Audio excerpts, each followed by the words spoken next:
things, and I've never seen anything like this. And I have, as you've mentioned, been to Pakistan many times. I came first because of the generosity the Pakistani people have shown the people of Afghanistan over the years, and as a host country. It's often the countries that don't have as much that give more than so many other countries. And now at this time we see it's the countries that cause less damage to the environment that are now bearing the brunt of the disaster and the pain and the death. I am absolutely with you in pushing the international community to do more. I feel like we say that often. We speak of aid appeals and relief and support, but this is something very, very different. I think this is a real wake-up call to the world about where we are at.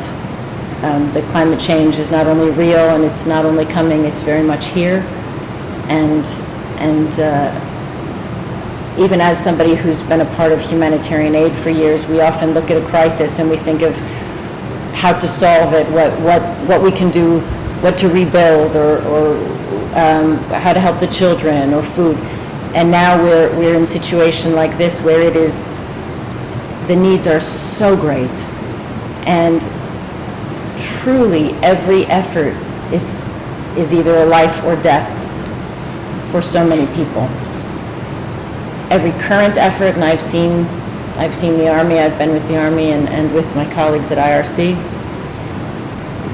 and I've seen those lives who were saved, but I've also seen those who I've been speaking to people and thinking if enough aid doesn't come, they won't be here in the next few weeks. They won't make it. Too many children, so malnourished, and then even if they make it through these next months with the winter coming and the destruction of the crops and the hard reality, I'm overwhelmed, but I don't even feel it's fair to say that because I'm not living this, so I just simply try to speak out and help.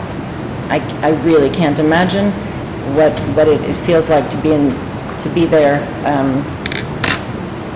I see the very thought out,